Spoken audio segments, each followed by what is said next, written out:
Welcome to biomix hub. आज के इस वीडियो में हम डिस्कस करने वाले हैं अबाउट द आरटीके पाथवे। ये जो आरटीके पाथवे जो प्रेजेंट है, what it is known as receptor tyrosine kinase.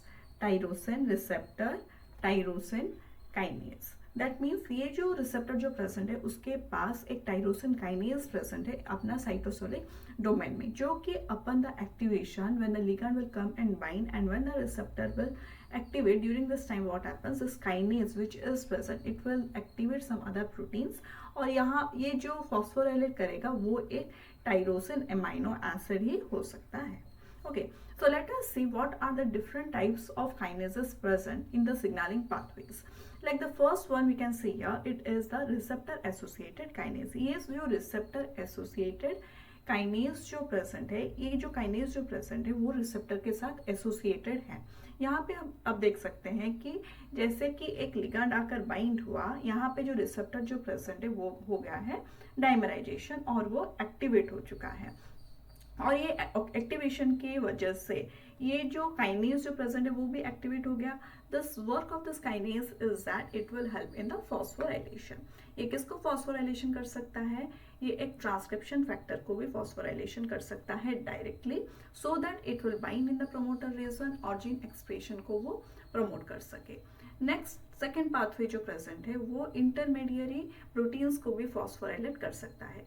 Like यहाँ पे सपोज एक जी प्रोटीन प्रेजेंट है, अगर ये जी प्रोटीन को फॉस्फोराइलेट करके एक्टिव किया, then this G protein will activate the downstream signalling proteins जो प्रेजेंट है। आफ्टर दैट ये जो डाउनस्ट्रीम सिग्नलिंग प्रोटीन्स जो प्रेजेंट है वो एक ट्रांसक्रिप्शन फैक्टर को एक्टिवेट कर सकता है। सो this is the executional protein which is present, it will be activated due to this receptor associated kinase। जैसे कि ये ट्रांसक्रिप्शन फैक्टर हो गया है active, then it will go inside the nucleus और ये जो प्रेजेंट है वो अपना काम, अपना जो जीन का सिंथेसिस करना चाहिए वो जीन का सिंथेसिस कर सकता है। Next is the cytosolic kinase. यहाँ पे जो साइटोसोलिक जो काइनेज जो प्रेजेंट है वो क्या करेगा? This is the example of GPCR protein. यहाँ पे the kinase activity which is present, it is present in the cytosol. Okay, ये जैसे ही ये रिसेप्टर के पास वो लिगैंड आकर बाइंड हो गया, then it will activate this G proteins and ये जो प्रेजेंट है वो ये एक्टिवेट होने के बाद एक्टिवेट करेगा some other proteins and this protein will help in the phosphorylation of the transcription factor. Okay, यहाँ पे when this receptor will activate with this ligand, it will activate some other proteins जो कि activate करेंगे kinase जो कि present है हमारा cytosolic area में। जैसे कि ये काइनेज एक्टिवेट हो गया, ये एक्टिवेट करेगा some of the transcription factor upon the phosphorylation of the transcription factor. जैसे कि वो एक्टिवेट हो गया, then it will go inside the nucleus and it will help in the transcription of certain genes. Like here you can see another one protein, that is a protein subunit dissociation। यहाँ पे क्या हो रहा है? जैसे कि एक जी protein जो प्रेजेंट है, जैसे कि वो एक्टिवेट हो गया, it is activating some other proteins, जिसके वजह से क्या हो रहा है? ये जो प्रोटीन्स को साइटोसोलिक प्रोटीन्स जो प्रेजेंट है वो होंगे एक्टिवेटेड। कैसे वो एक्टिवेटेड होंगे? जैसे कि ये जो प्रोटीन जो प्रेजेंट है वो इसको इनिवेट कर लेगा। During this time there will be dissociation of the subunit. Dissociation होने के बाद ही वो एक्टिवेट होगा। ओके, दिस डिसोसिएशन होने के बाद वो जाएगा अपना कुछ जीन को ट्रांसक्राइब करने के लिए हेल्प करेगा, then that will be activated. और इस टाइप का dissociation sub protein dissociation subunit का एग्जांपल जो प्रेजेंट है, it is for the WNT pathway, HOC pathway and NF kappa beta pathway. और ये जो साइटोसोलिक काइनेज का जो एग्जांपल्स जो प्रेजेंट है, it is the example of GPCRs, CAMP, PKA, CRAB। और ये जो रिसेप्टर एसोसिएटेड काइनेज जो प्रेजेंट है, ये एग्जांपल्स है of the RTKs, TGF beta response, cytokine response, JAK-STAT pathway and RAS-MAPK kinase। ये जितना भी सिग्नलिंग पाथवे जो प्रेजेंट है, one by one we will discuss it. Okay, so the next is the protein cleavage. ये जो protein cleave, यहाँ पे आप देख सकते हैं दोनों प्रोटीन्स जो प्रेजेंट है, after the cleavage there will be the signalling molecule which will take place and they will help in the signalling process. So इसका जो एग्जाम्पल है Notch delta pathway। So one by one we will discuss how this regulations, how this pathways are regulated और इसके अंदर भी कौन कौन से प्रोटीन्स इन्वॉल्व होते हैं for this pathway to be activated. Okay, सो यहाँ पे हम देख सकते हैं कि कुछ एग्जाम्पल्स कि कैसे एक रिसेप्टर एक्टिवेट हो सकता है. We can see here that is a inactive receptor which is present. ये जो रिसेप्टर जो प्रेजेंट है अभी तक ये एक्टिवेट नहीं हुआ है. ओके, सो यहाँ पे जब एक सिग्नलिंग मॉलिक्यूल आकर बाइंड करेगा, so there are different types of signalling molecules. It can be gases, it can be hormones, it can be peptides. जैसे कि कुछ ग्रोथ हॉर्मोन्स या कुछ भी सिग्नलिंग मॉलिक्यूल आकर बाइंड हो गए हमारा रिसेप्टर से, then what it will do, it will activate. ये जो हम डिस्कस कर रहे हैं, it is a example of RTK pathway. So हम रिसेप्टर टायरोसिन काइनेज का जो रिसेप्टर जो प्रेजेंट है, how it is working, we are discussing now. So यहाँ पे जैसे ही एक सिग्नलिंग मॉलिक्यूल आ गया, during this time what happens, that is phosphorylation in certain parts, after which this receptor which is present, it will be activated. यहाँ पे जो phosphate group attach हुआ है, in the different phosphate group, that this phosphate group which is present, what they will help in providing a docking site to some other proteins. यहाँ पे कुछ अलग अलग proteins, like this is the protein 1, this is the protein 2 and this is the protein 3. इसको क्या करेंगे, docking site provide करेंगे. Okay, this phosphate group which is attached in the cytosolic region of the receptor, what they will do after the binding of this ligand, ये phosphate group add होगा, उसके बाद ये कुछ docking site provide करेंगे to the signaling molecules, okay, to some of the proteins. जैसे कि ये आकर बाइंड हो जाएंगे, यहाँ पे जो एक्टिवेटेड रिसेप्टर जो प्रेजेंट है, अगर इसके पास काइनेज एक्टिविटी प्रेजेंट है, then it will phosphorylate this proteins as well, due to which there will be downstream signal. Okay, यहाँ पे जो प्रेजेंट आप देख सकते हैं, जैसे कि रिसेप्टर ही इनएक्टिवेट था, ये जो इंट्रासेलुलर सिग्नलिंग प्रोटीन्स जो प्रेजेंट है यहाँ पे आकर बाइंड नहीं हो सकते हैं. लेकिन जैसे कि एक फॉस्फेट ग्रुप आकर अटैच हो गया ये रिसेप्टर मॉलिक्यूल पे, cytosolic domain of the receptor पे, when the signalling molecule is binding, during this time this phosphate group will help in giving the docking site for the intracellular signaling proteins. So here the intracellular signaling proteins are bounded here, and due to phosphorylation and through the activated receptor, इसका क्या होगा, इसका हो जाएगा downstream signaling. Okay, this was one of the pathway how the signaling process is taking place. यहाँ पे हम देख सकते हैं कुछ अलग टाइप का pathways, like यहाँ पे आप देख सकते हैं एक inactivated receptor present है. So here there are specific phospholipid molecules also which are present. So ये जो phospholipid molecules जो present है, अगर ये activate ना हो सके, so जो intracellular signaling proteins जो present है, ये आकर इन specific phospholipid molecules के साथ attach नहीं हो सकते हैं, due to which उनका downstream signaling का process नहीं हो सकता है. But when the signaling molecules are coming and binding, जैसे ही एक signaling molecules आकर bind हुए, during this time what happens, the phosphorylation is taking place for this phosphate. यहाँ पे बीच में भी कुछ phosphate, कुछ proteins का activation होगा, due to which kinase protein का activation होगा, due to which ये जो phospholipid molecules जो present है उनका phosphorylation हो जाएगा, ड्यू टू विच ये जो इंट्रासेलुलर सिग्नलिंग प्रोटीन्स जो प्रेजेंट है वो आकर बाइंड हो जाएगा इस रीजन पे, and it will activate some other proteins, due to which there will be downstream signalling. ये जो पाथवे जो प्रेजेंट है, कौन कौन सा इंटरमीडिएट पाथवेज जो प्रेजेंट है, we will discuss in the next upcoming lectures, और today only we will discuss about this pathway, detail pathway of this things. Okay, so when there is activation, suppose एक proteins जो present है वो activate हो गया, उनको deactivate भी होना चाहिए. Why, what is the reason? So यहाँ पे जो ग्रोथ मॉलिक्यूल्स अगर प्रेजेंट है, during this time what happens, the signalling molecules will activate and it will help in the downstream signalling, due to which क्या होगा, सेल का growth होगा, cell का डिविजन होगा. बट ये जो प्रोसेस जो प्रेजेंट है उसको तो डीएक्टिवेट भी करना चाहिए. If you don't deactivate the total process, वो क्या होगा, then there will be continuous growth, due to which there will be cancer, there can be cancer as well as tumour cells which will develop. So इस pathway को हमें block भी करना चाहिए. So how it will be deactivated, suppose ये जो एक target protein जो प्रेजेंट है ये हुआ है अभी active, it is active because a phosphate group is present over here. So इसको डीएक्टिवेट करने के लिए कुछ फॉस्फेटेज का भी जरूरत है. Okay, so this protein phosphatase is required for making this target protein inactivate. अगर ये प्रोटीन इनएक्टिवेट है और सेल का डिवीजन करने के लिए अभी टाइम हो गया है and the cell needs to divide. During this time what happens, there is a protein kinase which will add the phosphate group to the target molecule, due to which the target protein will be activated. In this way, the activation as the deactivation of the signaling molecule is taking place. Okay, so now let us see how this RTK pathway जो present है वो तो हम देख लिए कि generally कैसे होता है, और थोड़ा डेप्थ में देखेंगे कि यह आरटीके पाथवे जो प्रेजेंट है उसका एक्टिवेशन कैसे हो रहा है through the process of dimerisation. ठीक है, सो यहाँ पे जो आरटीके पाथवेज जो प्रेजेंट होते हैं, like we can see in this first picture, यहाँ पे जो आरटीके पाथवे जो प्रेजेंट है उनका जो रिसेप्टर जो प्रेजेंट है अभी वो इनएक्टिवेट कंडीशन में प्रेजेंट है. यहाँ पे आप देख सकते हैं उनका इंट्रासेलुलर रीजन और द साइटोसोलिक रीजन प्रेजेंट है, as well as extracellular region भी प्रेजेंट है. This is the extracellular region. और इनका ट्रांसमेम्ब्रेन डोमाइन भी प्रेजेंट है. जैसे ही सिग्नल आ गया, during this time what happens, ये जो रिसेप्टर जो प्रेजेंट है वो हो जाएंगे dimerise.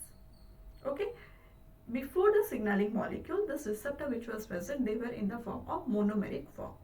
But now when the signaling molecule is coming and binding, during this time it is activated by helping the receptor to dimerize. Okay, यहाँ पे आप देख सकते हैं कि एक टायरोसिन काइनेज डोमाइन प्रेजेंट है जो कि एक्टिवेट हो जाएगा जैसे ही ये सिग्नलिंग मॉलिक्यूल आकर यहाँ पे बाइंड हुआ.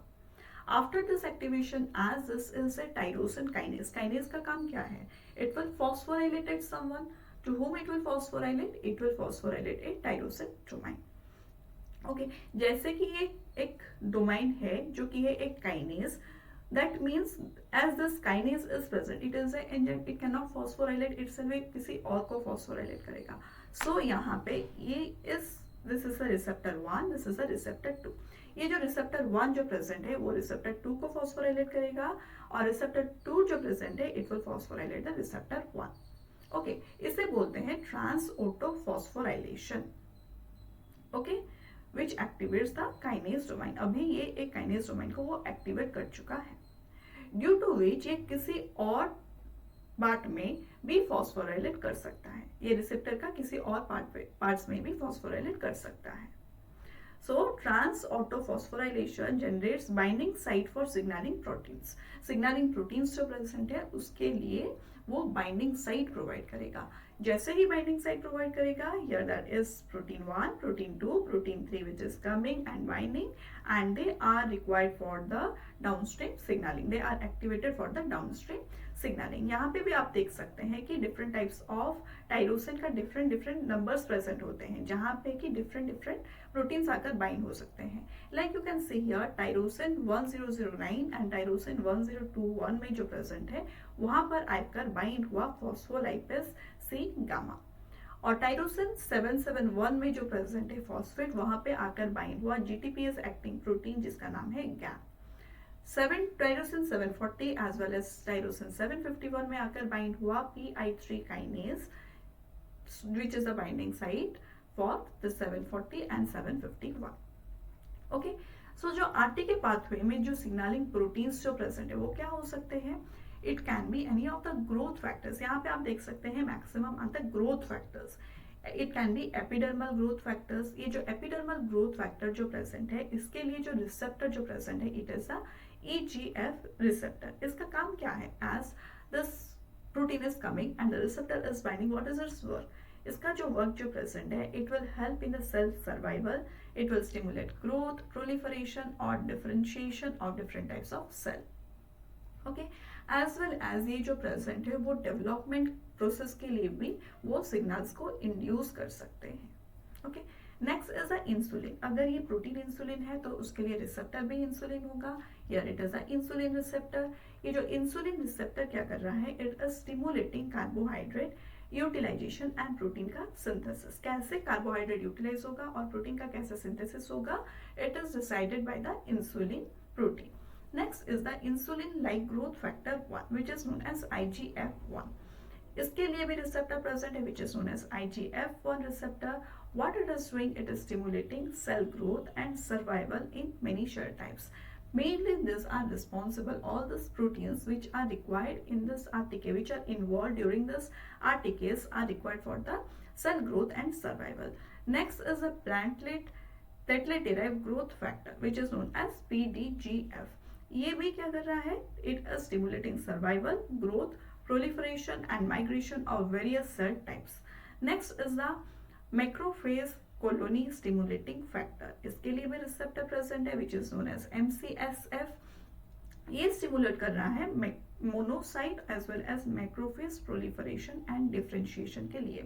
So different types of proteins are helping in formation of different types of cells. यहाँ पे आप देख सकते हैं FGF which is known as fibroblast growth factor. ये जो FGF जो present है it is known as, इसके लिए जो रिसेप्टर प्रेजेंट है वो है FGF receptor.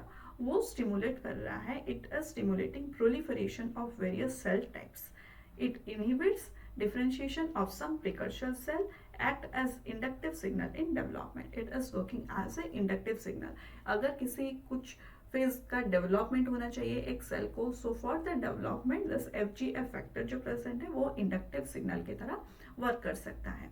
Next is the vascular endothelial growth factor VEGF. ये क्या कर रहा है? It is stimulating the angiogenesis. Okay. Next is एफ्रीन. ये जो एफ्रीन का जो रिसेप्टर जो प्रेजेंट है it is also regulating the angiogenesis as well as guides cell and axon migration. So यहाँ पे जो ये जो चार्ट जो प्रेजेंट है यहाँ से भी क्वेश्चन आ सकता है. So what is the work of the protein and what is the receptor? Mainly receptor जो प्रेजेंट है it is related to protein.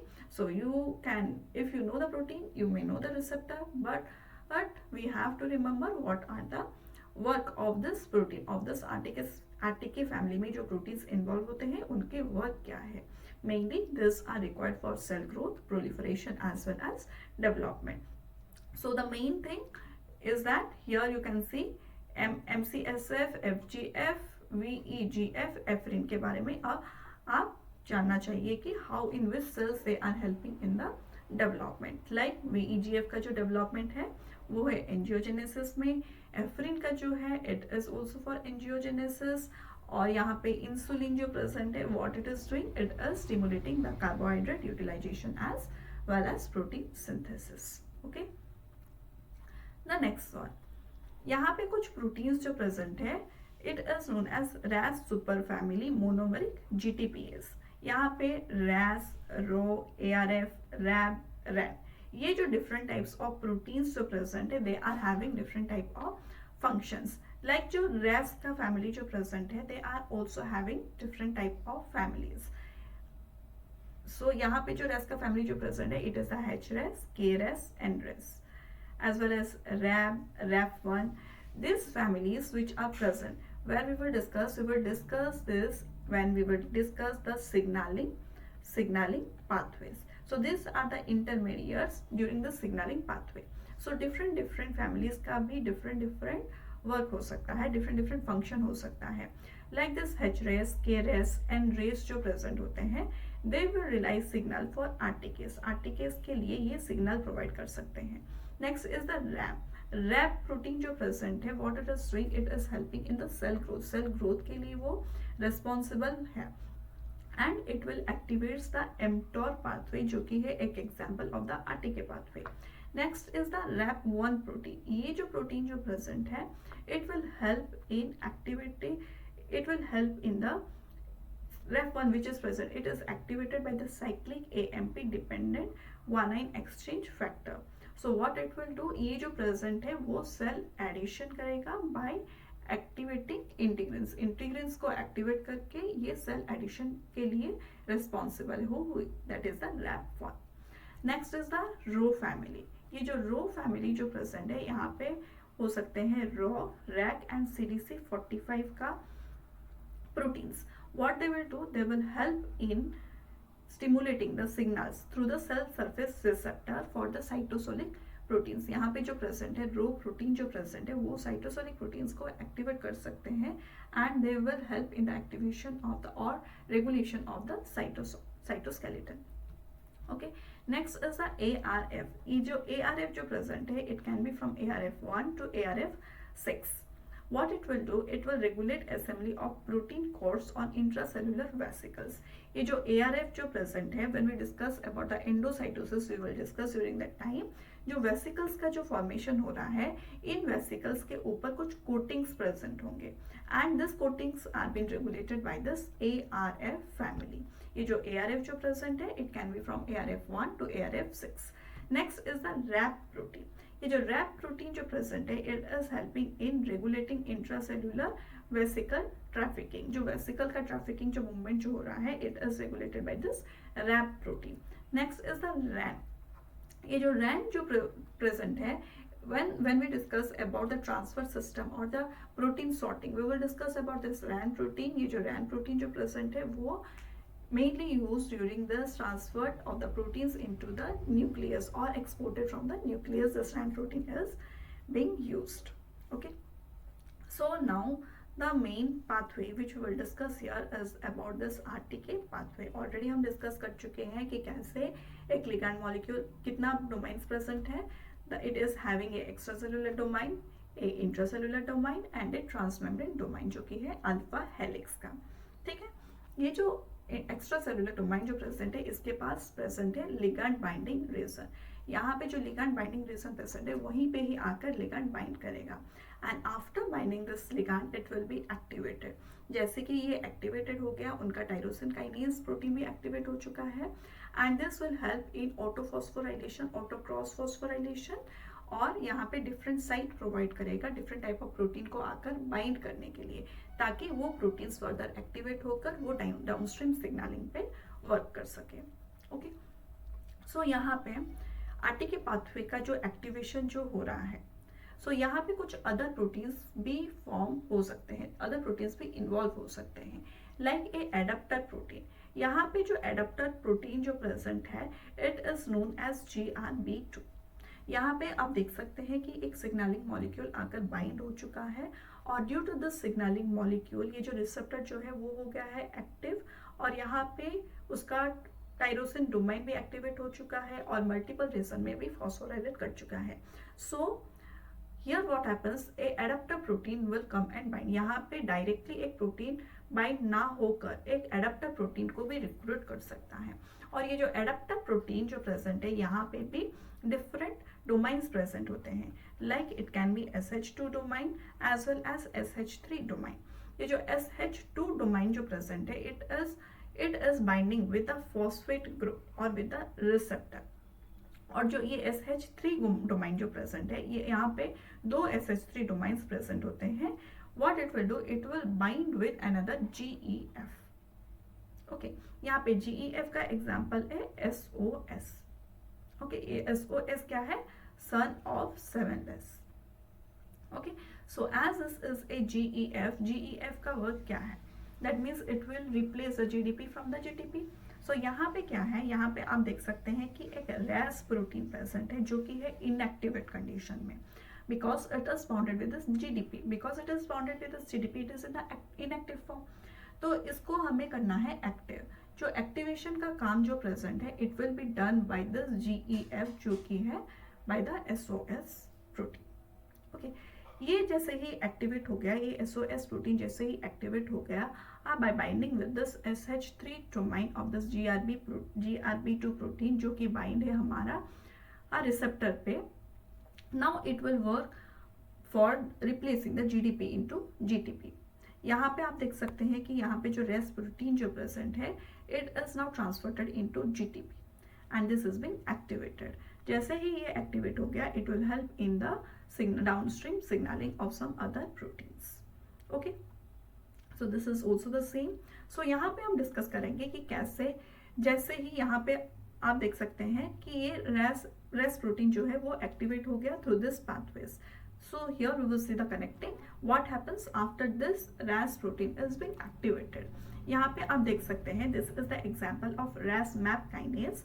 सो यहाँ पे जैसे ही रैस जो प्रेजेंट है वो एक्टिवेट हो गया, what it will do, it will help in the phosphorylation of another one kinase which is known as MAP kinase which is also known as RAF.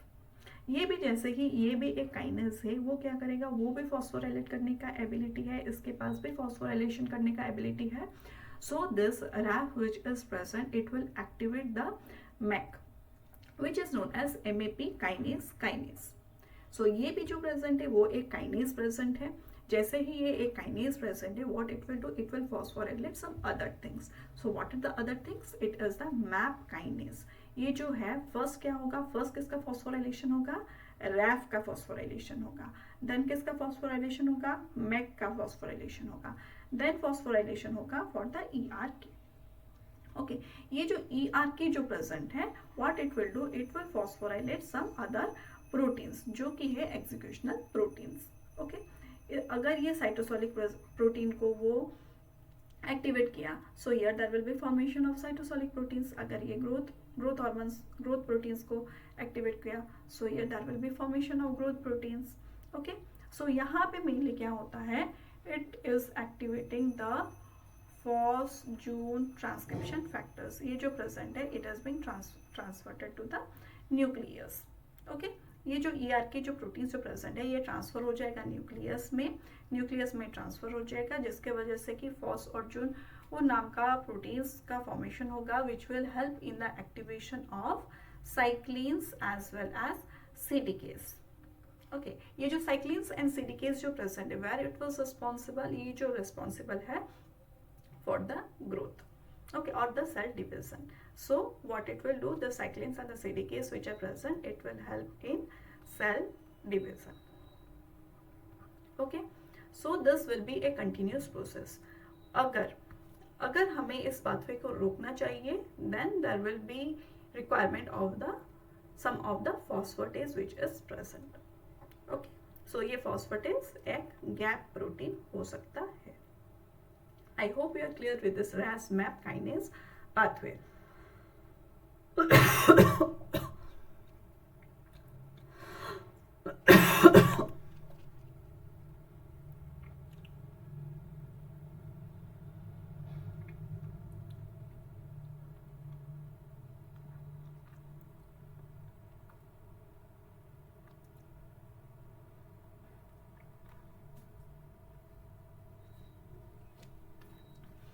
यहाँ पे हम देख सकते हैं कुछ अदर प्रोटीन्स, अदर लिगैंड्स आकर बाइंड हो सकते हैं. This is also the example of RTK pathway. ठीक है, यहाँ पे आप देख सकते हैं जो FGF प्रोटीन्स जो प्रेजेंट है वो आकर बाइंड हुआ, जो कि है हमारा FGF का रिसेप्टर पे. यहाँ पे जो RAS जो प्रेजेंट है वो है इनएक्टिव. जैसे ही आकर ये जो प्रोटीन जो प्रेजेंट है वो लिगैंड की तरह आकर बाइंड करेगा रिसेप्टर में, वो हो जाएगा active. Receptor will be activated and यहाँ पे तीनों साइड्स प्रोवाइड हो जाएंगे in the cytosolic portion of the receptor. इसके पास फॉस्फेट ग्रुप अटैच हो जाएंगे, जो कि ये एक बाइंडिंग साइट क्रिएट करने के लिए ये रिस्पॉन्सिबल है. It that means it will help in the binding of some of the protein. यहाँ पे जो प्रोटीन जो प्रेजेंट है, it is known as GRB2. ये जो GRB2 जो प्रेजेंट है, इसके पास भी दोनों डोमेन प्रेजेंट है. वो क्या है, it is the SH2 domain और SH3 डोमेन. ये जो SH2 डोमेन जो प्रेजेंट है वो कहाँ पे आकर बाइंड करेगा, वो आकर बाइंड करेगा इन द फॉस्फेट ग्रुप. यहाँ पे जो फॉस्फेट ग्रुप जो प्रेजेंट है रिसेप्टर के पास, वहाँ पे आकर SH2 डोमेन आकर बाइंड करेगा. और जो दोनों SH3 डोमेन जो प्रेजेंट है वो आकर बाइंड करेंगे SOS प्रोटीन के साथ. ये SOS प्रोटीन क्या है, it is the GEF, guanine exchange factor. ये जो ग्वानिन एक्सचेंज फैक्टर जैसे ही ये एक्टिवेट हो जाएंगे, during this time it will activate the RAS protein by removing the GDP into the GTP form. यहाँ पे देखो, यहाँ पे आप देख सकते हैं जैसे कि ये SOS प्रोटीन आकर बाइंड हो गया RAS प्रोटीन के साथ, वो अपना GDP को रिमूव कर दिया और GTP को इंसर्ट कर दिया. Okay, now this here the RAS protein is been activated. Okay, यहाँ पे भी आप देख सकते हैं क्या हो रहा है. यहाँ पे जैसे एक RAS प्रोटीन वो एक्टिवेट हो गया, during this time the it will activate Raf का प्रोटीन का एक्टिवेशन हो चुका है. यहाँ पे आप देख सकते हैं ये जो रेफ जो प्रोटीन है पहले उसका इनएक्टिव कंडीशन पे वो प्रेजेंट है. उसके रेफ के पास भी दोनों डोमाइंस प्रेजेंट है. You can see here N terminal regulatory domain जो प्रेजेंट है वो आकर बाइंड होगा ये रेस के पास। ओके और एक C terminal kinase domain present है, यहाँ पे C terminal kinase domain present है, वो प्रेजेंट है अपना सी टर्मिनल पे। ओके सो यहाँ पे एक 1433 नाम का एक प्रोटीन है, when this will be activated ये इसको फॉस्फोराइलेट करके उसको कर देगा dissociate, and after this activation of the Raf वो एक्टिवेट करेगा मैक को। Okay here this MEK which is present, Raf के एक्टिवेशन के वजह से मैक का भी एक्टिवेशन होगा, ड्यू टू विच ये जो मैक जो प्रेजेंट है when it is working as a MAP kinase, MEK जो प्रेजेंट है वो काइनेज की तरह वर्क करेगा, so it will activate another one kinase which is known as the MAP kinase, and this MAP kinase will help in translocating into the nucleus, and it will activate many other transcription factors like FOS, June, as well as different type of cyclines and CDKs.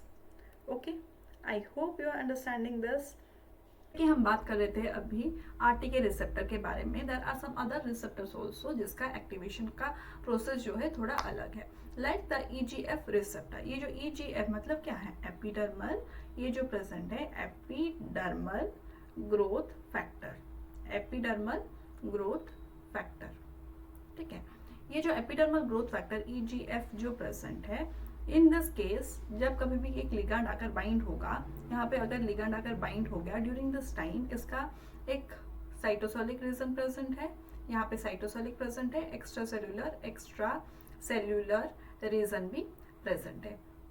Okay इसका जो cytosolic region जो present है, it is having the N lobe activation loop as well as C lobe and the C terminal tell.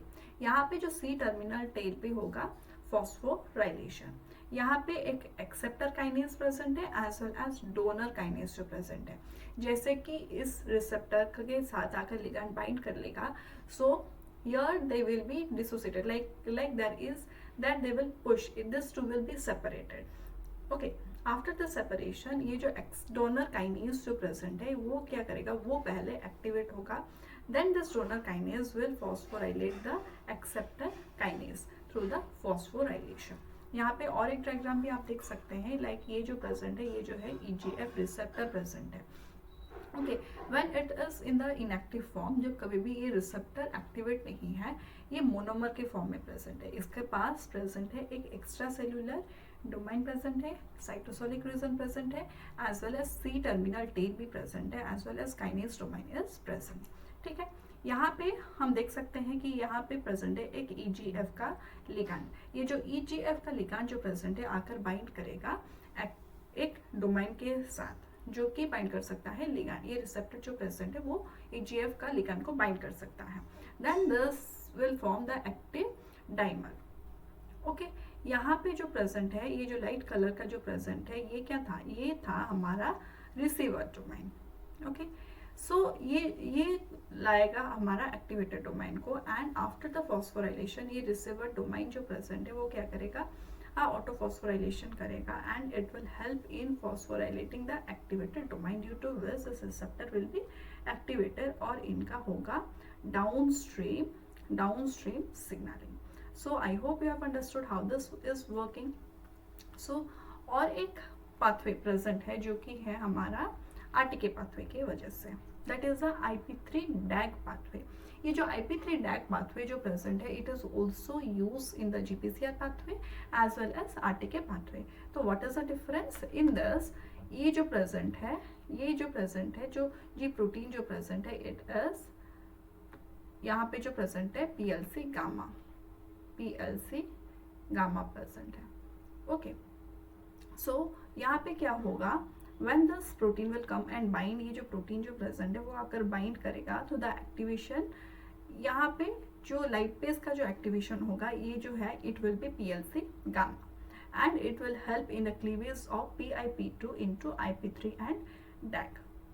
Okay but in case of GPCR यहाँ पे जो protein PLC gamma जो use हो रहा था, ये होगा PLC beta. When this GPCR, when it is working the GPCR, ये होगा PLC beta. And after this डैग is activated and IP3 is activated. ये जो IP3 जो प्रेजेंट है वो जाकर बाइंड करेगा in the endoplasmic reticulum, specially in the smooth endoplasmic reticulum, जिसके पास एक चैनल प्रेजेंट है जो कि कैल्शियम को रिलीज करेगा. व्हाट इट विल डू, ये जो IP3 जो प्रेजेंट है ये कैल्शियम आयन चैनल के रिसेप्टर के साथ बाइंड होगा, due to which there will be opening of the calcium channel. और ये जो स्मूथ एंडोप्लाज्मिक रेटिकुलम जो प्रेजेंट है यहाँ पे it is having plenty amount of calcium, so this will be released and this calcium will be bonded with the protein kinase C, जो कि हो जाएगा activate and it will bind with this DAG protein, due to which there will be phosphorylation of some other substrates. Okay, so यहाँ पे हम बात करेंगे PI3 kinase के बारे में, और it is also known as AKT pathway. यहाँ पे क्या होगा, यहाँ पे जैसे कि why this, first of all we should understand that why this signaling molecule is required, और ये पाथवे का क्या रिक्वायरमेंट है. ये जो पाथवे का जो रिक्वायरमेंट है it is for the growth and development. ये जो प्रेजेंट है it is required for the growth and development. जैसे कि एक सर्वाइवल सिग्नल आकर बाइंड हो गया ये रिसेप्टर के साथ, this receptor will be activated. Okay, ये जो रिसेप्टर जो है एक्टिवेटेड हो गया. It is a tyrosine kinase, it is having the property of tyrosine kinase. जैसे कि ये फॉस्फोराइलेट हो गया, एक्टिवेट हो गया, it will phosphorylate the other parts which are present in the receptor. So यहाँ पे जो फॉस्फेट जो प्रेजेंट होंगे वो एक्टिवेट करेंगे PI3 काइनेज को. As this is a kinase, what it will do, it will help in the activation through the process of phosphorylation. Kinase word का मतलब ही फॉस्फोराइलेशन है. जैसे कि ये फॉस्फोराइलेशन के एक्टिविटी उसका एक्टिवेट हो जाएगा, then it will activate one molecule that is known as PIP2. So यहाँ पे जो वर्क करेगा दिस PIP3 काइनेज जो है, what it will do, it will phosphorylate two PIP2 molecules, due to which there will be formation of two PIP3 दोनों PI3 का formation होगा. और ये जो है अदर मॉलिक्यूल्स जो प्रेजेंट है जिसका नाम है PDK1 और AKT1, इनके जो ये जो दो प्रोटीन्स जो प्रेजेंट है उनके pH डोमेन के वजह से वो आकर बाइंड होंगे. ये तीन फॉस्फेट जो प्रेजेंट है हमारा PIP3 में वहाँ पे आकर बाइंड हो जाएंगे. Okay, then there will be activation of this AKT1. ये AKT1 का जो एक्टिवेशन हो रहा है ये this is by the PDK1 और mTOR2. ये जो PDK1 जो प्रेजेंट है वो क्यों एक्टिवेट कर रहा है, why not this PIP3 kinase is activating directly, क्योंकि इसके पास ये जो PDK1 जो प्रेजेंट है इसके पास थियोनाइन प्रेजेंट है. ओके, लेकिन ये AKT जो प्रेजेंट है इसके पास सेरिन, सॉरी यहाँ पे प्रेजेंट है टायरोसिन. PDK के पास प्रेजेंट है टायरोसिन और AKT के पास प्रेजेंट है serine threonine. So here only the phosphorylation can take place in the serine and threonine kinase. और जो PDK जो प्रेजेंट है यहाँ पे टायरोसिन के पास भी फॉस्फोराइलेशन हो सकता है. सो यहाँ पे टायरोसिन में हो गया phosphorylation and after this PDK1 is activated वो फॉस्फोराइलेट करेगा AKT1 को. Okay, the first phosphate is through this PDK1 और जो second phosphorylation जो होगा वो होगा mTOR के वजह से. ओके, ये जो mTOR जो present है after the phosphorylation through this mTOR, what this AKT will do, it will dissociate, वो हो जाएगा dissociate और now it is activated. Activated होने के बाद वो क्या करेगा, यहाँ पे प्रेजेंट था inactive apoptosis inhibitory protein. Apoptosis inhibitory protein का क्या काम क्या है, दैट मीन्स वो इनहिबिट करेगा एपोप्टोसिस को, इट विल इनहिबिट एपोप्टोसिस. सो यहाँ पे अगर आकर बैड जो प्रेजेंट है वो आकर बाइंड हो गया, then what it will do, ये जो है वो एपोप्टोसिस को इनहिबिट नहीं कर सकता है. Due to which there will be no apoptosis, that means cell का ग्रोथ होगा, there will be continuous growth. ठीक है, सो ये जब आएगा what it will do, it will help in degrading this bad one. Okay, इसका जो bad का डिग्रेडेशन हो जाएगा and now this protein which is present it will be activated. ये जो एपोप्टोसिस इनहिबिटरी प्रोटीन जो प्रेजेंट है वो हो जाएगा एक्टिवेट, जिसके वजह से वो क्या करेगा, अगर एपोप्टोसिस इनहिबिटरी प्रोटीन जो प्रेजेंट है वो अगर है एक्टिव, उसके वजह से वो क्या करेगा, it will inhibit apoptosis. Okay, so here what it will do, it will inhibit the inhibition of apoptosis. Okay, in this way this is being regulated. So यहाँ पे हम देख सकते हैं कि कैसे पीकेबी मॉलिक्यूल्स के पास वो इनएक्टिव कंडीशन में प्रेजेंट है. How this PDK1 and PDK2 is coming and binding and helping this PKB to be phosphorylated and activated. So ये जो पाथवे जो प्रेजेंट है, mTOR का पाथवे जो प्रेजेंट है, it is being regulated by mTOR. ये जो mTOR जो प्रेजेंट है, ये दो टाइप का mTOR प्रेजेंट हो सकता है, लाइक mTOR1 और mTOR2. ओके, ये जो दोनों mTORs जो प्रेजेंट है, what it is doing, it is responsible for the growth and development of the cell. So mTOR1 जो प्रेजेंट है वो क्या कर रहा है, वो डायरेक्टली इन्वॉल्व हो रहा है, directly involve in cell division. Okay, और यहाँ पर ये जो mTOR पाथवे का कंट्रोल करने के लिए कुछ प्रोटीन्स भी, कुछ एंटीबायोटिक्स भी रिस्पॉन्सिबल है.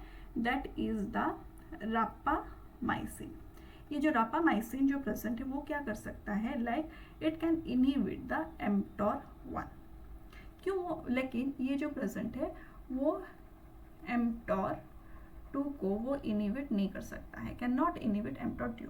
क्यों, बिकॉज ये जो mTOR1 जो प्रेजेंट है उसके पास है रेप्टोर नाम का एक प्रोटीन, और mTOR2 के पास प्रेजेंट है रिक्टोर नाम का एक protein. And this rapamycin is sensitive for Rictor. That means it can inhibit the Rictor protein, but in Raptor protein it will inhibit this rapamycin जो एंटीबायोटिक्स जो प्रेजेंट है वो क्या करेगा, रेप्टोर को इनहिबिट कर सकता है, लेकिन वो रिक्टोर को इनहिबिट नहीं कर सकता है. दैट मीन्स mTOR1 को वो इनहिबिट कर सकता है, लेकिन mTOR2 को वो इनहिबिट नहीं कर सकता है, क्योंकि mTOR1 के पास प्रेजेंट है Raptor molecules which is a target for the rapamycin, लेकिन रिक्टोर के पास वो जो प्रेजेंट होना चाहिए वो प्रेजेंट नहीं है. Due to this rapamycin it can not inhibit the Rictor protein, due to this mTOR2 cannot be inhibited. Okay, so how this is being regulated, how this mTOR pathway is regulated when there is any growth factor or when there is no growth factor. यहाँ पे अगर growth factor present है तो क्या होगा, PI3 kinase activate होगा, so AKT will be activated. जो AKT जो एक्टिवेट होगा वो क्या करेगा, वो इनहिबिट करेगा TSC2 को. Due to which this TSC2 will be inactivated. जैसे कि ये TSC2 इनहिबिट हो गया, that means it will not inhibit the downstream signalling pathways. So यहाँ पे क्या हुआ, एक्टिव रैप जो प्रेजेंट है वो एक्टिव हो गया, because now it is in the GTP form, due to which it is activating the mTOR in complex 1 और सेल का ग्रोथ हो रहा है. अगर यहाँ पे we will see what is the condition when there is no growth factor. ये जो TSC2 यहाँ पे जो TSC2 जो प्रेजेंट है वो हो गया है एक्टिव. यहाँ पे जैसे ही ये एक्टिव हो गया, that means it will inhibit the rap protein. ये जो रैप जो प्रोटीन है वो इनएक्टिव कंडीशन में प्रेजेंट है, due to which it will inactivate the mTOR और there will be no cell growth. यहाँ पे सेल ग्रोथ नहीं हो सकता है.